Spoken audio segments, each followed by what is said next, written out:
नन्हा सा पौधा, और नन्हा सा पौधा एकांकी के लेखक है लक्ष्मी नारायण लाल। साहित्य प्रकार की अगर हम बात करें तो साहित्य प्रकार है एकांकी। एकांकी का मतलब क्या है, पहले तो हमें ये ज्ञात होना जरूरी है कि भाई एकांकी, तो आप लोगों को, क्योंकि ये YouTube चैनल के माध्यम से प्रथम सत्र में तो हमने अभ्यासक्रम 50% जो सिलेबस था हमारा वो तो हमने पूरा कर दिया, लेकिन 50% सिलेबस में कहीं भी एकांकी का अभ्यास नहीं किया है।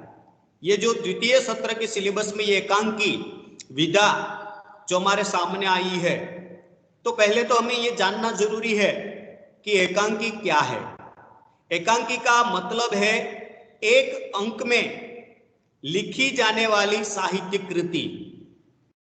एक अंक में लिखे जाने वाली साहित्यिक कृति जिसे हम एकांकी कहते हैं। एक अंक में लिखी जाने वाली गद्य रचना या साहित्य कृति जिसे हम एकांकी कहते हैं। वैसे तो एकांकी नाटक का एक छोटा सा स्वरूप है। नाटक है तो नाटक एक अंक से ज्यादा अंकों में लिखा जाता है। कहीं भी आपको एक अंक में नाटक देखने को नहीं मिलेगा। किसी भी नाटक का अध्ययन जब आप करेंगे तो वहां आपको 2 अंक वाला नाटक देखने को मिलेगा, 3 अंक का नाटक देखने को मिलेगा, 4 अंक का नाटक देखने को मिलेगा, या 5 अंक का नाटक आपको देखने को मिलेगा। तो ये नाटक है, और एकांकी जो है वो नाटक का छोटा रूप। इसीलिए एकांकी एक अंक में लिखी जाती है, और वही एक अंक में लिखी हुई एकांकी हमारे अभ्यासक्रम में है नन्हा सा पौधा के रूप में।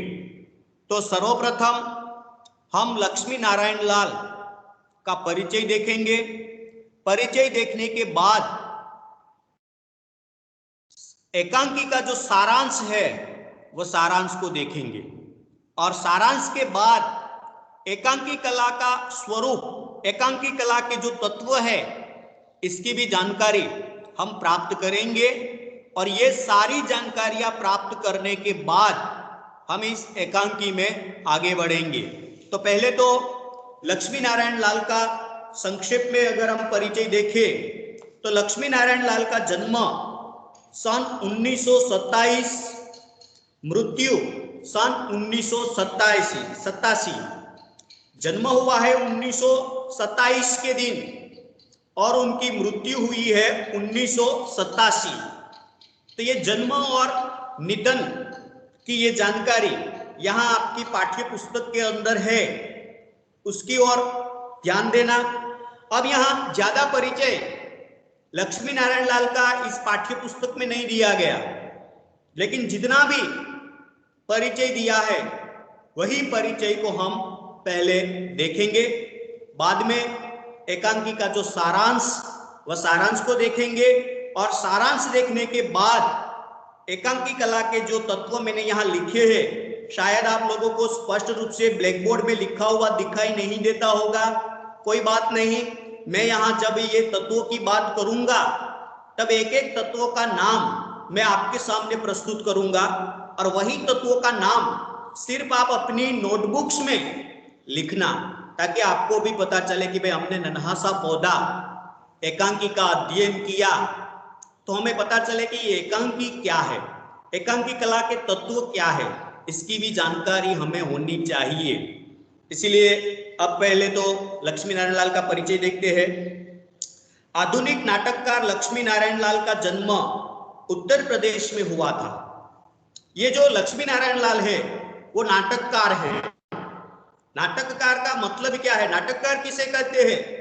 क्योंकि जो नाटक लिखते हैं उसे नाटककार कहा जाता है, जो कहानी लिखते हैं उसे कहानीकार कहा जाता है, जो उपन्यास लिखते हैं उसे उपन्यासकार कहा जाता है, और जो कविताएं लिखते हैं उसे कवि कहा जाता है। तो लक्ष्मी नारायण लाल ने ज्यादा से ज्यादा नाटक लिखे हैं, इसीलिए लक्ष्मी नारायण लाल की पहचान हिंदी साहित्य में नाटककार के रूप में है। और वह भी किस समय काल के नाटककार है? तो आधुनिक काल के। कौन सा काल? आधुनिक काल। अब यहां जो शब्द आया है आधुनिक काल, तो इसके बारे में थोड़ी सी मैं जानकारी आप लोगों को दे देता हूं। हिंदी साहित्य 3 कालों में विभाजित है। 1 आदिकाल, 2 मध्यकाल और 3 आधुनिक काल। अब ये जो आधुनिक काल है उसका समय काल कौन सा है? तो 19वीं सदी। 19वीं सदी से जिस काल का प्रारंभ होता है वही काल को आधुनिक काल कहा जाता है। तो आधुनिक काल के पहले जो काल है वो मध्यकाल है। जैसे कि हमने कबीर जी की पहली कविता जो थी, साधो देखो जग बोराना, ये पहली कविता का हमने अध्ययन किया। तो कबीर जो है वे आधुनिक काल के कवि नहीं है, तो वो कौन से काल के कवि है? तो कि वो मध्यकाल के कवि है। तुलसीदास जिन्होंने हिंदी साहित्य में रामचरितमानस लिखा है, तो वो तुलसीदास कौन से युग के कवि है? तो मध्यकाल के कवि है। तो उसी प्रकार मध्यकाल से भी ऊपर का काल जो है वो आदिकाल है। और आदिकाल में जब देखा जाए तो आदिकाल और मध्यकाल ये दोनों काल ऐसे हैं जिसमें कविताएं लिखी जाती थी। कविताएं, दोहे, यही लिखा जाता था। गद्य विधा नहीं लिखी जाती थी। अगर आप मध्यकाल में और आदिकाल में दृष्टि करेंगे तो वहां ना आपको कहानी देखने को मिलेगी, वहां ना आपको उपन्यास देखने को मिलेगा, वहां ना आपको नाटक देखने को मिलेगा, ना एकांकी देखने को मिलेगी। एकांकी, नाटक, उपन्यास, कहानी, रेखाचित्र, संस्मरण, जीवनी, ये सब विधाएं लिखने का प्रारंभ कब हुआ? तो क्या आधुनिक काल से। और आधुनिक काल में भी गद्य विधा का प्रारंभ कराने का श्रेय अगर किसी साहित्यकार को दिया जाता है तो वो भारतेंदु हरिश्चंद्र को, जिन्होंने पहला गद्य लिखा था, और वहां से गद्य विधा का प्रारंभ हुआ। इसीलिए जब कभी भी अगर आपको लाइब्रेरी में से हिंदी साहित्य का इतिहास वाली अगर पुस्तक मिले तो एक बार उसमें देखना, वहां आपको ये जानकारी मिलेगी कि आधुनिक काल को गद्य काल भी कहा जाता है। क्या कहा जाता है? गद्य काल। गद्य એટલે गद्य विधा, पाठ, જેને આપણે ગુજરાતીમાં પાઠ કહીએ ને, तो उसे हिंदी में गद्य कहा जाता है। तो ये गद्य, और उसमें भी ये जब बात यहाँ आई कि लक्ष्मी नारायण लाल जो है वे आधुनिक काल के श्रेष्ठ नाटककार है। उनकी रचनाओं में अंधा कुआ, मादा फैक्स, सुखा सरोवर, नाटक बहुरंगी, सब रंग, मोह मंत्र तथा बंदर का खेल, ये उनके नाटक है। मैंने अभी भी जो नाम बोले वे लक्ष्मी नारायण लाल द्वारा लिखा गया नाटकों का नाम था। आपकी पाठ्य पुस्तक में भी है। तो ये जो नाटक है वे लक्ष्मी नारायण लाल जी ने लिखे हैं। छोटी चंपा बड़ी चंपा, बया का घोंसला, अनारकली, ये उनके उपन्यास है। तो यहां हम ये मानते हैं कि लक्ष्मी नारायण लाल ने तो सिर्फ नाटक ही लिखे हैं, ऐसा नहीं है। नाटक के अलावा उपन्यास भी लक्ष्मी नारायण लाल ने लिखे हैं। तो जिस प्रकार हिंदी साहित्य में लक्ष्मी नारायण लाल को नाटककार के रूप में जानते हैं, वैसे ही लक्ष्मी नारायण लाल को उपन्यासकार के रूप में भी जाना जाता है। तो उपन्यासकार के रूप में क्यों जाना जाता है? क्योंकि लक्ष्मी नारायण लाल ने हिंदी साहित्य में उपन्यास भी लिखे हैं, और वही उपन्यासों का नाम मैं अभी आपके सामने रखा, तो जिसमें था चंपा, छोटी चंपा, बड़ी चंपा, बया का घोंसला और अनारकली, ये 3 प्रमुख उपन्यास लक्ष्मी नारायण लाल ने लिखे हैं। तथा एक बूंद जल तथा एक और कहानी, उनके कहानी संग्रह है। जैसे नाटक लिखे, जैसे उपन्यास लिखे, वैसे लक्ष्मी नारायण लाल ने कहानियां भी लिखी। और वही कहानी संग्रहों में महत्वपूर्ण कहानी संग्रह लक्ष्मी नारायण लाल की जो है, इसका भी जिक्र यहाँ परिचय के तौर पर दिया गया है। तो कहानी संग्रहों की अगर हम बात करें तो एक बूंद जल, ये पहला कहानी संग्रह है। दूसरा कहानी संग्रह है एक और कहानी, एक और कहानी। तो ये दो कहानी संग्रह लक्ष्मी नारायण लाल ने लिखी है और ये दोनों कहानी संग्रहों का योगदान हिंदी साहित्य को दिया है। तो हम इतना जरूर कह सकते हैं कि लक्ष्मी नारायण लाल ने हिंदी साहित्य को बहुत बड़ा योगदान दिया है। तो बहुत बड़ा योगदान कैसे? तो क्या अपने महत्वपूर्ण नाटकों के माध्यम से, महत्वपूर्ण उपन्यासों के माध्यम से और महत्वपूर्ण कहानी संग्रह के माध्यम से।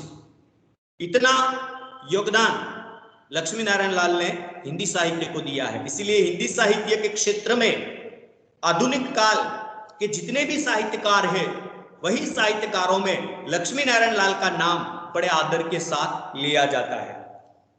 तो ये था लक्ष्मी नारायण लाल का संक्षेप में परिचय। अब हम इस एकांकी का जो सारांश है वो सारांश को देख लेते हैं। प्रस्तुत एकांकी नन्हा सा पौधा राष्ट्रीय एकता का संदेश देता है। अब आप देखिए, नन्हा सा पौधा, पौधा का अर्थ मालूम है आपको? जिस छात्र को पौधा का अर्थ मालूम हो वो मुझे उत्तर दे पहले। पौधा किसे कहते हैं? पौधा का गुजराती में बोलो। पौधा को हम गुजराती में क्या बोलते हैं? कोई कहेगा मुझे? नन्हा सा का मतलब तो हम जानते हैं कि छोटा सा, लेकिन ये पौधा क्या है किसी को मालूम? जिस छात्र को इस शब्द का अर्थ मालूम हो वो मुझे उत्तर दे पहले। चलो, मेहुल, ऋत्विक, पौधा किसे कहते हैं? है किसी को जानकारी? वैभव, विवेक, माइक्रोफोन ऑन કરીને जवाब આપજો તો આપી અવાજ તમારો મારા સુધી પહોંચશે। नहीं मालूम? पौधा का मतलब है, गुजराती में इसे हम कहते हैं છોડ। नन्हा सा એટલે કે નાનકડો એવો છોડ, વનસ્પતિનો જે છોડ, એને हिंदीમાં पौधा कहा जाता है। तो यहां ये जो नन्हा सा पौधा है वह राष्ट्रीय एकता का संदेश देता है। अब हम मानते हैं कि हमारा ये भारत देश बिन सांप्रदायिक राष्ट्र है, बिन सांप्रदायिक देश है। बिन सांप्रदायिक देश है ये इसलिए कहा जाता है क्योंकि भारत में विभिन्न संप्रदाय के लोग रहते हैं, विभिन्न जाति के लोग भारत में रहते हैं, विभिन्न धर्म पालने वाले लोग इस देश में रहते हैं। और इसीलिए इस राष्ट्र को, इस देश को बिन सांप्रदायिक देश कहा गया है। और वही बात एक छोटे से पौधे के माध्यम से लक्ष्मी नारायण लाल जो है वो हमें एकता का संदेश देते हैं एक पौधे के माध्यम से। अब हम यहाँ ये देखते हैं कि भाई हम कभी कभार विभिन्नता है कि भाई ये हिंदू धर्म के लोग हैं, ये इस्लाम धर्म के लोग हैं, ये बौद्ध धर्म के लोग हैं, ये सिख धर्म के लोग हैं, ये जैन धर्म के लोग हैं। ये धर्म की दृष्टि से विभिन्नता है। ठीक उसी प्रकार जाति के तौर पर भी हमारे राष्ट्र में विभिन्न जाति के लोग रहते हैं। तो आप भी देखते हैं कि अलग अलग जातियां, कोई ब्राह्मण है, कोई क्षत्रिय है, ऐसी अलग अलग जातियां के लोग इस राष्ट्र में रहते हैं। तो ये सभी लोगों को ये नन्हा सा पौधा राष्ट्रीय एकता का संदेश देता है। इसलिए ये नन्हा सा पौधा एकांकी का मूल उद्देश्य है राष्ट्रीय एकता का। हमारा देश विविधता में एकता का सजोए है।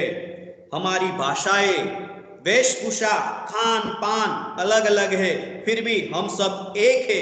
हमें मिटाना असंभव है। असंभव का मतलब है अशक्य।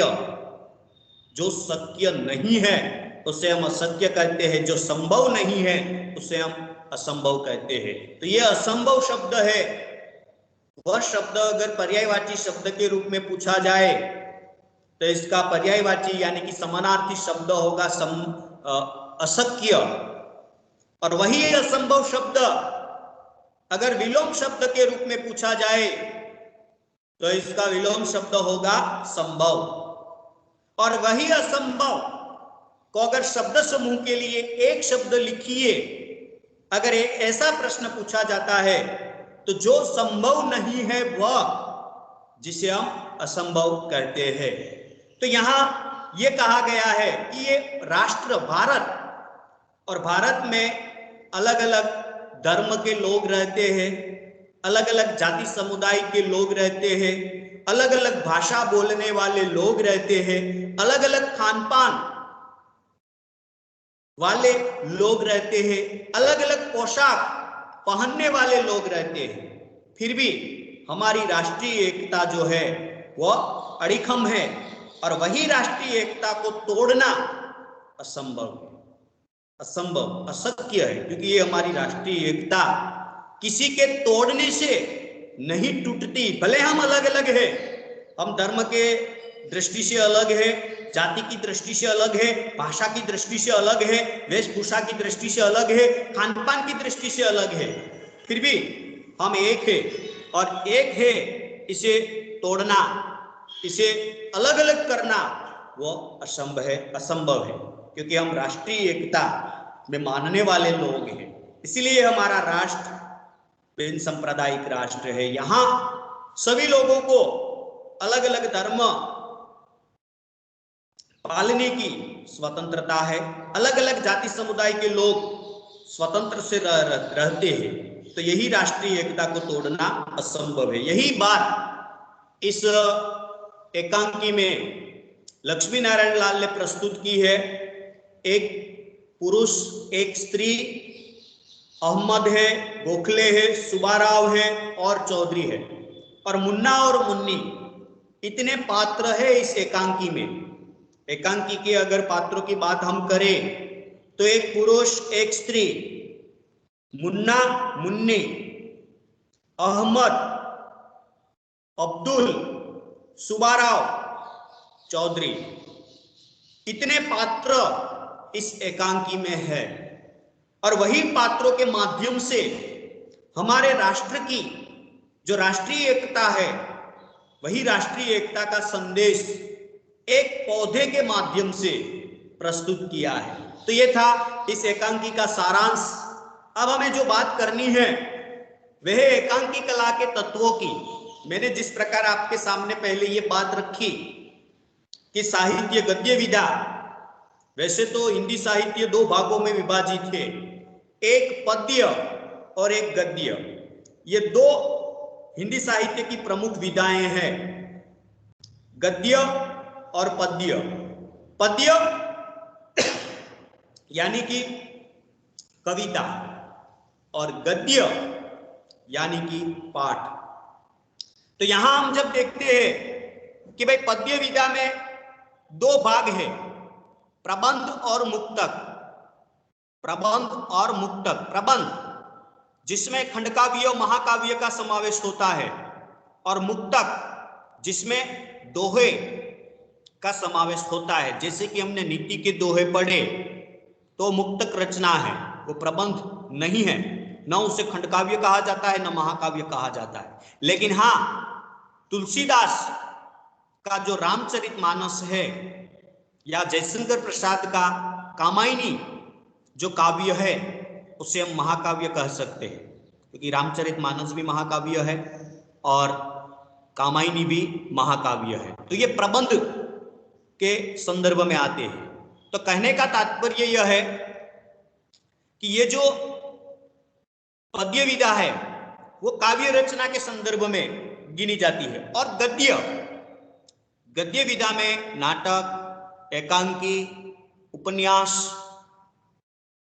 रेखाचित्र, आत्मकथांश, जीवनी, संस्मरण, ये सारी की सारी जो विधा हैं वे गद्य विधा के अंतर्गत आते हैं। तो हमारे अभ्यासक्रम में दूसरा जो गद्य हमने पढ़ा, बापू की कुटिया, तो बापू की कुटिया का साहित्य प्रकार कौन सा था? तो कि रेखा चित्र, तो वो हुई गद्य की विधा। इसके बाद हमने चंद्रशेखर आजाद का गद्य पढ़ा, तो चंद्रशेखर आजाद का गद्य हमने पढ़ा, तो वो गद्य का साहित्य प्रकार कौन सा था? तो कि संस्मरण, संस्मरण। और उनके जो लेखक है सदगुरु शरण अवस्थी जी, जिन्होंने संस्मरण लिखा था चंद्रशेखर आजाद का।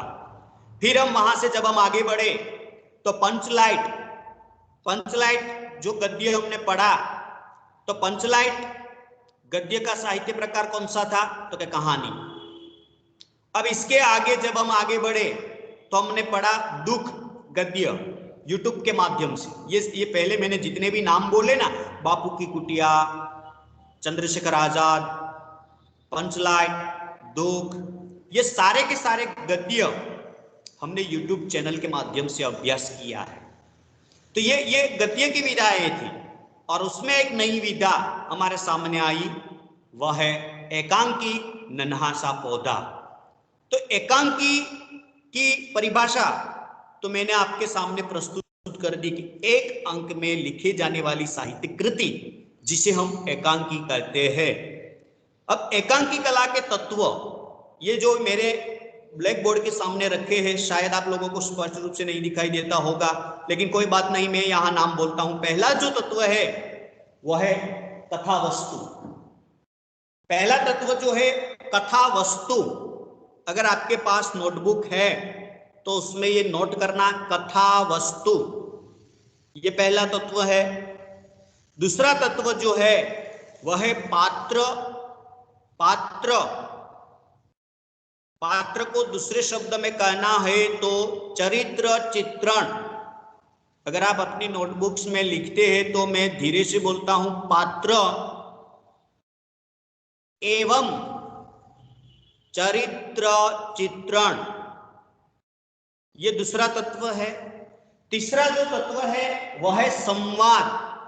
संवाद, संवाद को अगर दूसरे शब्द में कहना है तो वार्तालाप। एक पात्र और दूसरा पात्र, यानी कि एक व्यक्ति और दूसरा व्यक्ति जब आपस में जो बातचीत करते हैं उसे कहा जाता है संवाद। तो तीसरा तत्व है संवाद।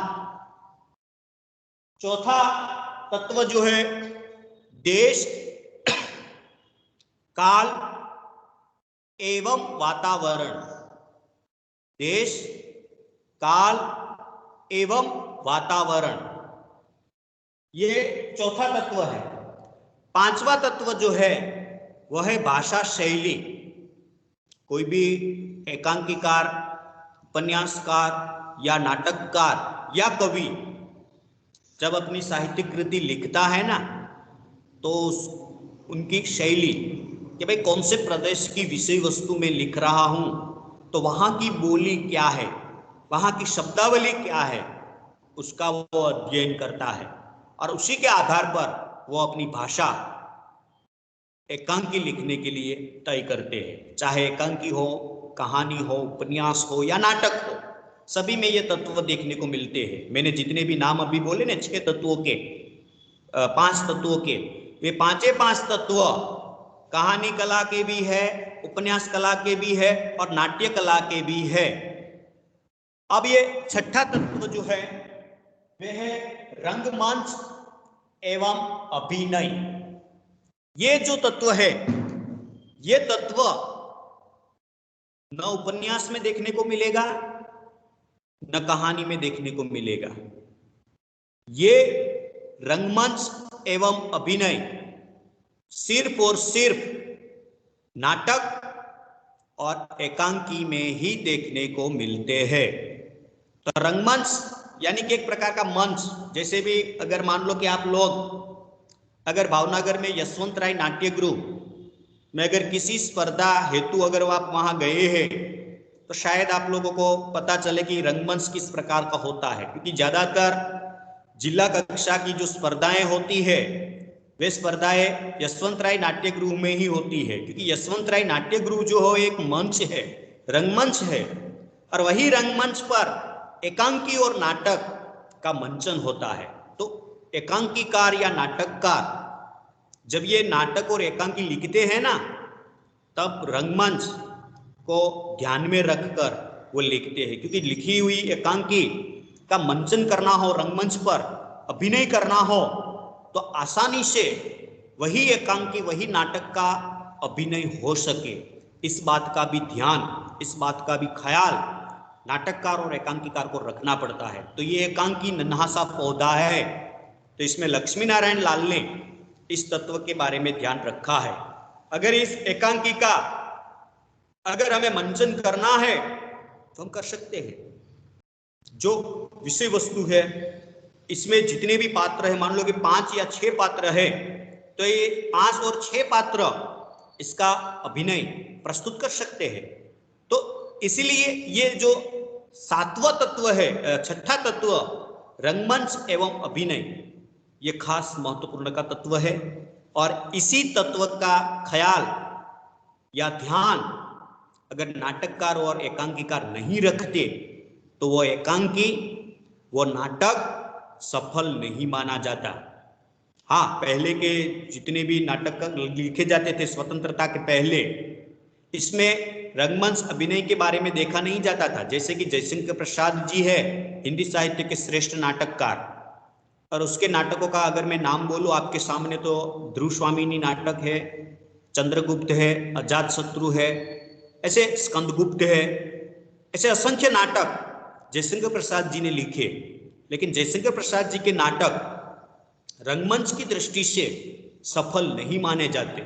सफल इसलिए नहीं माने जाते, मान लो कि हमें स्कंदगुप्त और अजातशत्रु का मंचन रंगमंच पर करना है तो हम नहीं कर पाएंगे, क्योंकि वहां रंगमंच और अभिनय का ख्याल ही प्रसाद जी ने नहीं रखा। हाँ, प्रसाद जी का एक नाटक है ध्रुव स्वामिनी, ध्रुव स्वामिनी नाटक में उन्होंने ख्याल आया, ध्यान दिया, और उसमें रंगमंच एवं अभिनय को प्राधान्य दिया, इसीलिए ध्रुव स्वामिनी नाटक का मंचन हो सकता है, बाकी के नाटकों का मंचन नहीं हुआ। तब रंगमंच अभिनय को ध्यान में नहीं देते थे। लेकिन स्वतंत्रता के बाद, जिसमें लक्ष्मी नारायण लाल है, मोहन राकेश है, सुरेंद्र वर्मा, जगदीश चंद्र माथुर, ऐसे कई नाटककार आए जिन्होंने अपने नाटक एकांकियों में ये रंगमंच एवं अभिनय तत्वों को प्राधान्य दिया। और इसीलिए जहां जहां नाटक का मंचन होता है, वही रंगमंच पर वही नाटक सफल माना जाता है, स्वतंत्रता के बाद के नाटकों के बारे में। बाकी तो स्वतंत्रता के पहले जितने भी नाटक है, मैंने अभी भी आपके सामने जो प्रसाद जी का दृष्टांत दिया, चंद्रगुप्त है, स्कंदगुप्त है, अजातशत्रु है, ये सारे इसके अलावा भी कई नाटक देखने को मिलते हैं, लेकिन वे रंगमंचीयता की दृष्टि से सफल नहीं है। तो ये 6ठा तत्व है रंगमंच एवं अभिनय। और अंतिम तत्व जो है वो उद्देश्य, प्रयोजन, हेतु, कि भाई नाटक, ये मान लो कि नन्हा सा पौधा नाटक है, तो इस नाटक का उद्देश्य क्या है? तो इस नाटक का उद्देश्य मैंने पहले ही आपके सामने प्रस्तुत कर दिया, राष्ट्रीय एकता, राष्ट्रीय एकता का संदेश देना, वही उद्देश्य इस नाटक का है। मान लो कि यहाँ अहमद भी है, अब्दुल भी है, सुबाराव भी है, गोखले भी है और चौधरी भी है, और मुन्ना है, मुन्नी है, पुरुष और स्त्री। तो ये पात्र जो है, और वही पात्रों और नन्हे से पौधे के माध्यम से लक्ष्मी नारायण लाल ने राष्ट्रीय एकता का संदेश दिया है। तो ये था एकांकी कला के तत्वों के बारे में जानकारी आपके सामने मैंने प्रस्तुत की। अब हम इस एकांकी की ओर आगे बढ़ते हैं। तो एकांकी की ओर जब हम आगे बढ़ते हैं तो आप सभी लोगों के सामने पाठ्य पुस्तक आपको रखना होगा, क्योंकि ये एकांकी है, इसमें कोई वर्णन नहीं है।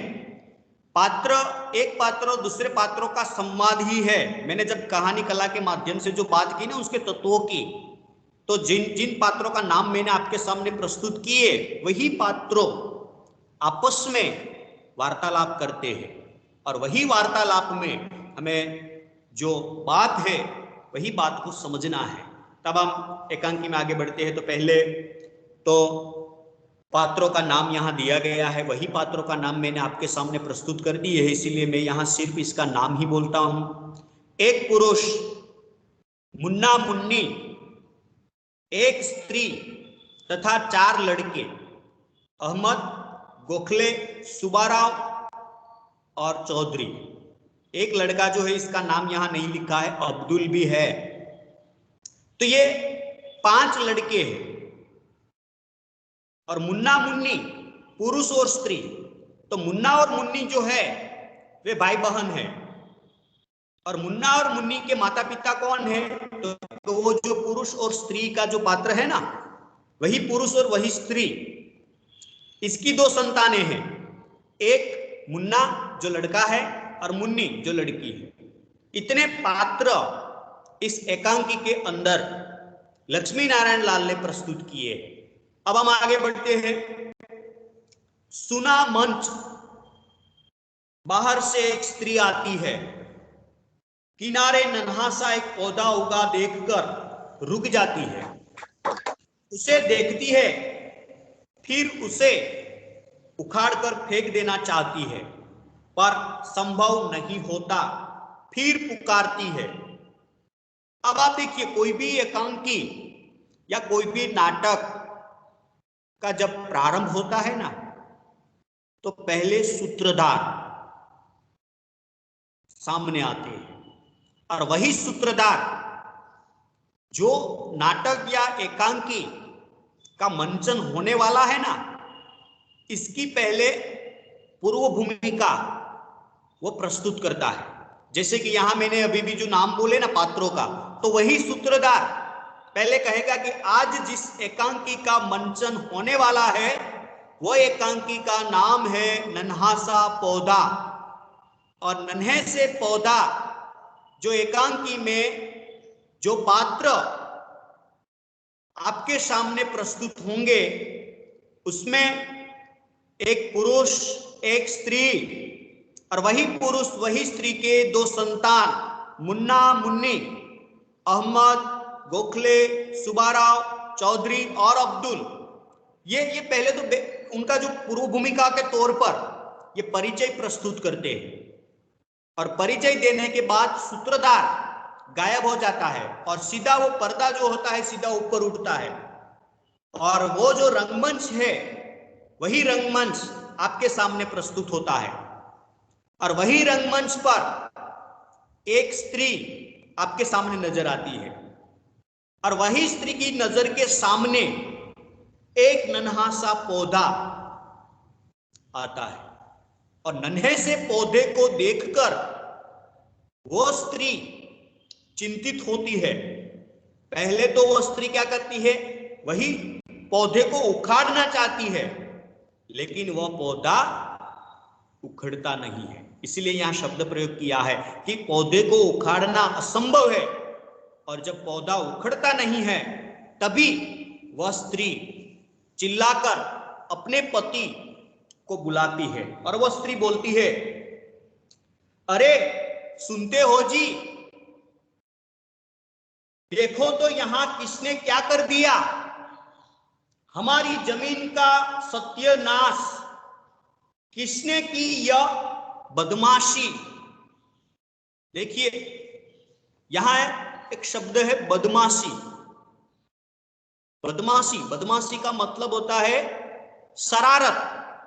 तो यहां ये शरारत किसने की, ऐसा वो अपने पति को बुलाकर, पहले तो वो अपने पति को आवाज लगाती है कि देखिए यहां किसी ने बदमाशी की, हमारी जमीन हड़पने की। अब आप देखिए कि ये जो पौधा है, वो पौधा किसी ने हमारी जमीन पर लगाया, और ऐसा हम मानते हैं कि जो व्यक्ति, मान लो कि मेरी ये जो जमीन है और उसी जमीन पर कोई दूसरा व्यक्ति आकर एक पौधा या पेड़ लगा देता है, तो मैं यही मानने लगता हूं कि ये व्यक्ति ने मेरी जमीन पर पेड़ लगाया, तो कल वो मनुष्य आकर कहेगा कि ये जमीन मेरी है, और वही जमीन वो हड़प लेगा, यानी कि मेरे हाथ से वो जमीन छीन लेगा। ये डर इस स्त्री को है, इसीलिए वो पौधे को देखकर परेशान हो जाती है और परेशानी में आकर वो अपने पति को बुलाती है और कहती है कि देखो देखो, यहां हमारी जमीन पर किसी ने पौधा लगाया और पौधा लगाकर वो हमारी जमीन हड़पना चाहता है। इसीलिए ये बदमाशी, ये शरारत किसी अन्य मनुष्य ने की। ऐसा वह स्त्री अपने पति को बुलाती है। पुरुष भीतर से निकलता है, भीतर भीतर यानी अंदर। और जैसे ही वो रंगमंच पर, तो वही दृश्य आपको सामने देखने को मिलता है कि एक पौधा, और पौधे को देखकर वो जो स्त्री परेशान होती है, अपने पति को बुलाती है। और जैसे ही पति को आवाज लगाई तो पति सीधे सीधा वही मंच पर स्त्री के सामने उपस्थित होता है।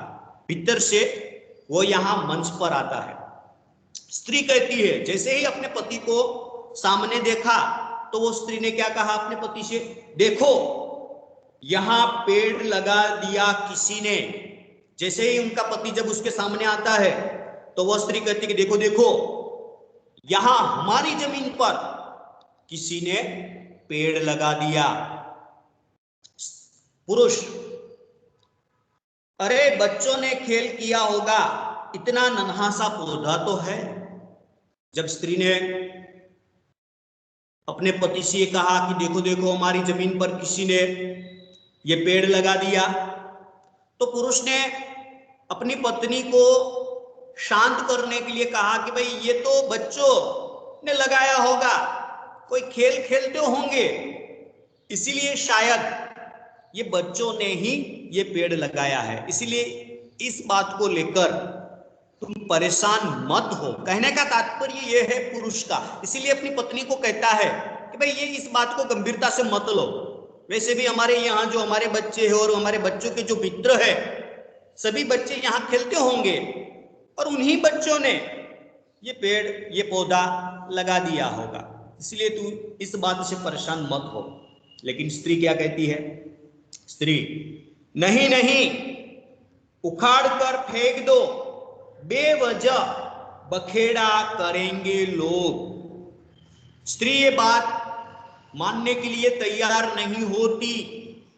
स्त्री को पता है कि इस बात को हम मामूली बात न ले। अगर ये पौधा यहां रहेगा तो बेकार में बखेड़ा उत्पन्न होगा। कल लोग आकर ये बखेड़ा खड़ा करेंगे। बखेड़ा का मतलब होता है झगड़ा। क्योंकि आज वो पौधा है छोटा सा, वही पौधा एक दिन बड़ा होगा, पेड़ बनेगा। तो जिसने ये पेड़ पौधा लगाया वही आदमी आकर कहेगा कि ये पेड़ मेरा है, और ये पेड़ मेरा है इसीलिए ये जमीन भी मेरी। इसीलिए यहां ये वो स्त्री अपने पति से कहते हैं कि आप ऐसे झमेले में, ऐसे भ्रम में मत रहो। ये बच्चों का खेल नहीं है, ये बच्चों की बदमाशी है। और ये बदमाशी किसी ने, जिसने भी की है, वह हमारी जमीन हड़पने के लिए की है। इसीलिए फौरन इस पौधे को उखाड़ कर फेंक दो। स्त्री अपने पति से यह कहती है कि तुम इस पौधे को अभी उखाड़ कर फेंक दो, वरना बेकार में बखेड़ा खड़ा होगा। बेकार शब्द कभी कभार उपसर्ग के तौर पर यह प्रश्न पूछा जाता है कि बेकार शब्द में से उपसर्ग को अलग कीजिए। तो बे जो है वह उपसर्ग है, तो बे उपसर्ग को अलग करना है। इसलिए यहां वो स्त्री कहती है कि इस पौधे को उखाड़ कर फेंक दो, अन्यथा बेकार में बखेड़ा खड़ा होगा। पुरुष, अरे अपने बच्चे भी तो यही खेलते हैं। फिर भी पुरुष स्त्री की बात मानने के लिए तैयार नहीं है। इसलिए वो पुरुष जो कहता है, क्या कहता है, अरे भाई तुम चिंता मत करो, हमारे बच्चे भी यहाँ खेलते हैं। शायद हमारे बच्चों ने ये पौधा लगाया हो, मुन्ना ने लगाया हो या मुन्नी ने लगाया हो। ऐसा थोड़ा है कि कोई बाहर का बच्चा आकर यहाँ पेड़ लगा जाएगा, पौधा लगा जाएगा। इसीलिए तू चिंता मत कर, हमारे बच्चे भी यहाँ खेलते हैं। ऐसा पुरुष ने स्त्री को समझाने के लिए कहा। तब वो स्त्री क्या कहती है, देखिए। स्त्री कहती है, और संस्कार चौपट हो रहे हैं हमारे बच्चों के। एक उल-दुल दूसरे अब उखाड़ कर फेंक दो ना। जब पुरुष ने अपनी पत्नी स्त्री को समझाने का प्रयत्न किया कि तू बेकार में चिंता मत करो, कोई बखेड़ा बखेड़ा नहीं होगा, वैसे भी हमारे बच्चे यहाँ ही खेलते हैं, इसलिए तू परेशान मत हो। लेकिन स्त्री अपने पति की बात मानने वाली नहीं है, इसलिए इन्होंने कहा कि नहीं, हमारे बच्चे भी ये इल-दुल ऐसे वैसे लड़कों बच्चों के साथ खेलते हैं और इसी कारण हमारे बच्चों के संस्कार चौपट हो गए। चौपट, कभी कभार शब्द चौपट शब्द प्रयोग होता है। चौपट का मतलब होता है नष्ट। हमारे बच्चों के संस्कार भी नष्ट हो गए ऐसे वैसे बच्चों के साथ खेलने से। हमारे बच्चे भी ऐसे वैसे बच्चों के साथ खेलते हैं ना, इसलिए हमारे बच्चे के संस्कार नष्ट हो गए हैं, चौपट हो गए हैं। पुरुष पौधे को उखाड़ कर फेंक देने की कोशिश करता है। अब पुरुष समझ गया कि ये सहचरिणी, ये धर्मपत्नी अब मेरी बात समझने वाली नहीं है, वो जो कहती है वही कार्य मुझे करना होगा। तो स्त्री क्या कहती है पुरुष को, ये पौधा उखाड़ कर फेंक दो। तो पुरुष वही पौधे को उखाड़ने की कोशिश करता है। क्या करता है पुरुष? पौधे को उखाड़ने की कोशिश करता है पुरुष। अरे यह तो उखड़ता ही नहीं, यह है क्या चीज? पुरुष ने अपने पूरी ताकत से उस पौधे को उखाड़ने की कोशिश की, लेकिन पौधा नहीं उखड़ा। और जब पौधा नहीं उखड़ा तो वह पुरुष बोलता है कि यह चीज क्या है? मैंने अपने पूरी ताकत लगाकर इस पौधे को उखाड़ने का प्रयत्न करता हूं, फिर भी ये पौधा नहीं उखड़ता। इसलिए पुरुष यहां बोलता है कि ये चीज है क्या, ये कौन सी चीज है कि वो उखड़ता ही नहीं। आगे, स्त्री यही तो कहती थी इन्हीं लड़कों की करामत है। जब पुरुष ने यह कहा ना कि मैंने अपनी पूरी ताकत से इस पौधे को उखाड़ने का प्रयत्न किया, फिर भी वो पौधा नहीं उखड़ा, ये चीज क्या है? तब स्त्री कहती है कि यही तो मैं कहती थी, ये उन्हीं लड़कों की करामत है, ये उन्हीं लड़कों की करामत है। उन्हीं लड़के यानी कौन? तो अहमद, गोखले, सुब्बाराव, चौधरी और अब्दुल, ये पांचों लड़कों का नाम उन्होंने नहीं लिया, लेकिन इन्होंने ये संकेत दिया कि वह उन्हीं लड़कों की करामत है। पुरुष सहसा, और रहा बंगाली छोकरा सबसे ज्यादा बदमाश, और चौधरी, और मोनी चौधरी। देखिए, जब यहां ये कहा ना स्त्री ने कि वे उन्हीं लड़कों की करामत है, जैसे ही स्त्री की बात पूरी हुई तो पुरुष के सामने वो चौधरी दिखाई दिया। चौधरी लड़के का नाम है चौधरी, मोनी चौधरी। इसीलिए पुरुष ने तुरंत वो कहा कि सबसे ज्यादा बदमाश तो वो चौधरी है। इसीलिए वो पुरुष वो चौधरी को बुलाता, ए चौधरी इधर आ। चौधरी आता है, चौधरी को बुलाया पुरुष ने, तो वो चौधरी वह पुकार सुनकर वह स्त्री और पुरुष के पास आकर कहता है नमस्कार। चौधरी सीधा पुरुष और स्त्री के पास आकर नमस्कार करता है। पुरुष क्या देता है, बहुत रोचक है। पुरुष क्या नमस्कार, यहां ये पौधा किसने लगाया? अब आप देखिए, अभी ये जो पुरुष कहता है कि ये तो सबसे ज्यादा बदमाश है, तो क्या कोई बदमाश लड़का किसी के सामने जब आता है तो क्या वो नमस्कार बोलेगा? नहीं बोलेगा। फिर भी उन्होंने नमस्कार किया, तो पुरुष ने क्या जवाब दिया? देखिए, उन्होंने कहा क्या नमस्कार, पहले मुझे ये बता, ये पौधा यहां किसने लगाया? उसके दिमाग में, उसके मन में एक ही बात है, पौधा। ये पौधा किसने लगाया? चौधरी उत्तर देता है बड़े निडरता से, कहता है हमने लगाया है। चौधरी ने जवाब दे दिया, हाँ भाई हमने लगाया है, हम सब मशगले कर रहा था, ये जमीन के भीतर से अपने आप निकल आया। चौधरी ने जवाब दिया कि हाँ भाई हमने लगाया, हम यहाँ एक खेल खेलते थे, रमत यहाँ खेलते थे, एक प्रकार का रमत जो होती है, एक प्रकार का जो खेल होता है, वही खेल हम यहाँ खेलते थे, और उसी समय ये पौधा अपने आप निकल आया, यानी कि अपने आप निकला है।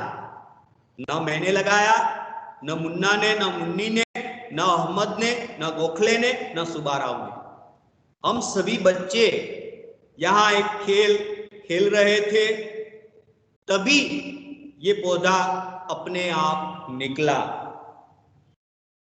स्त्री, अब संभालो और खेलने दो दुनिया के सारे उलझुल लड़कों को अपने अहाते में, अपने अहाते, अहाते यानी कि अपनी जगह में, अपने विस्तार में, अपने मोहल्ले में। तो यहां वो स्त्री आवेश में आ जाती है, क्रोधित होकर अपने पति से कहती है, अब संभालो, अब संभालो और खेलने दो दुनिया के इलुल डुल ऐसे वैसे एरे गेरे बच्चों को अपने अहाते में, अपने मोहल्ले में खेलने दो। ऐसे वैसे बच्चों को अपने मोहल्ले में खेलने दिया ना, तो इसका परिणाम देखो।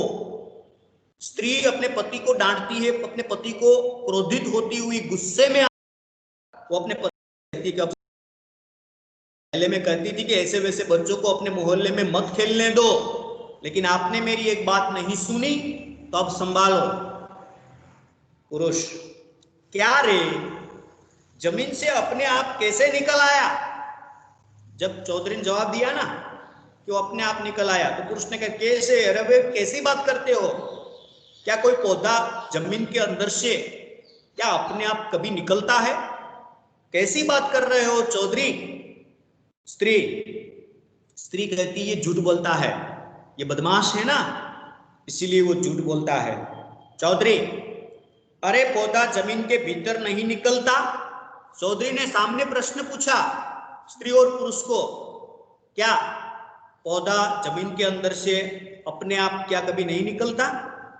पुरुष, हाँ निकलता तो है, पर वह तुम लोगों ने लगाया है, अपने हाथों से लगाया है।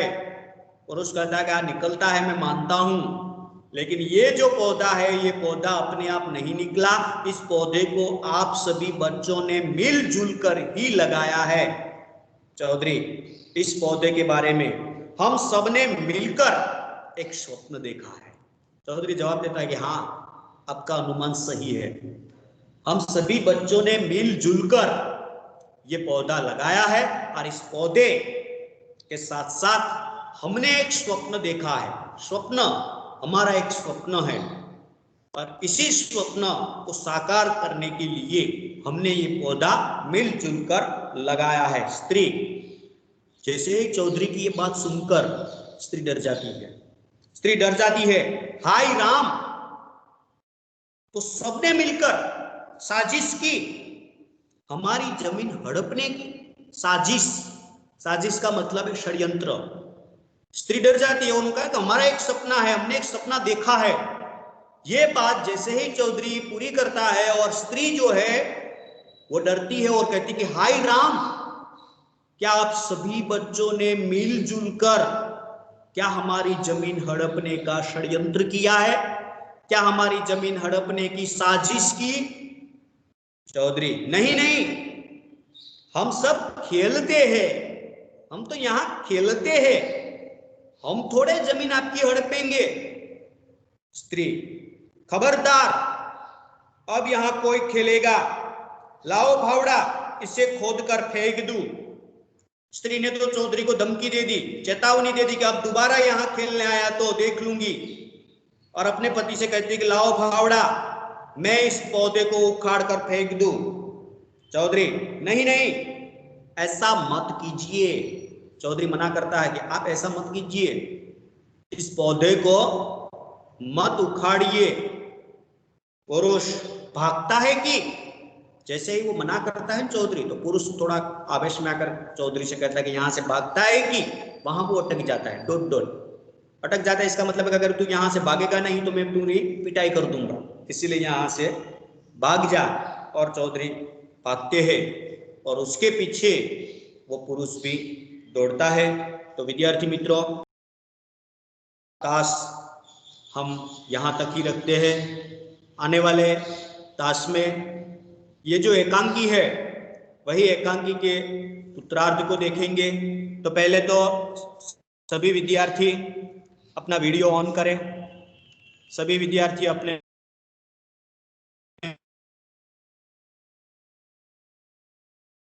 बाहर निकलना, पहले सभी विद्यार्थी अपना वीडियो ऑन करें। अजय, दर्शन, सभी विद्यार्थी अपने पहले वीडियो ऑन कर दे। अब जिस एक एक विद्यार्थी को मैं जो पहले प्रश्न पूछूं, दर्शन माइक्रोफोन ऑन कर, माइक्रोफोन ऑन कर। આજનો અવાજ આવ્યો છે વ્યવસ્થિત ને? હા, તો હવે આજનો આપણું જે અત્યારે જે જોઈન્ટ થયેલા છે બે વિદ્યાર્થીઓ તરત લેફ્ટ થઈ ગયા છે। કેટલાક વિદ્યાર્થીઓ જે છે એ અમુક સમય પૂરતી આવે છે અને અમુક સમય પૂરતા વયા જાય છે, એવું નથી કરવાનું। એટલે આજનો વ્યવસ્થિત રહ્યો અવાજ। હવે ઋત્વિક, કેમ રહ્યો આજનો પીરિયડ? અવાજ રહ્યો ને વ્યવસ્થિત? હા, હાલો દિવ્યરાજ,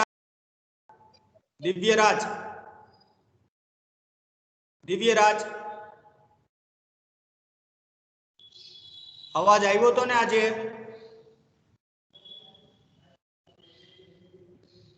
હાલો વિવેક, હા સર, હા આવ્યો તો। હા, પછી ગૌતમ, હા સર, અવાજ આવ્યો તો। ઓકે, પછી પ્રવીણ, અવાજ આવ્યો તો સર? હા, અવાજ આવ્યો તો। હવે જે બીજા વિદ્યાર્થીઓની સ્ક્રીન મારી સામે જે નથી, ઋત્વિક છે, ઘણા એવા બીજા છે હજી, બરાબર, બાકીના તો ઘણા નીકળી ગયા છે। જે કોણ કોણ નીકળ્યા છે એ પણ મારી પાસે યાદી છે। એટલે જ્યારે પણ તમે જોઈન્ટ થાવ તો અંત સુધી રહ્યો અને પછી જ તમારે બહાર નીકળવાનું છે। હવે અત્યારે જેટલા જોઈન્ટ વિદ્યાર્થીઓ છે એને એક હોમવર્ક આપીશું કે જે આપણે આજે કદમ મિલાકર ચલના હોગા જે કવિતા ના સ્વાધ્યાયના પ્રશ્નો તમારે લખવાના છે। એમાં એક એક વાક્યના અને વિકલ્પવાળા પ્રશ્નો અને 2-3 વાક્યના પ્રશ્નો આજે તમારે લખી અને 2 દિવસ પછી 11 માનું જે હિન્દીનું ગ્રુપ છે એ ગ્રુપની અંદર તમારે એ મૂકવાના છે। તો આજે આપણો અહીંનો તાસ આજે આપણે સમાપ્ત કરીએ છીએ અને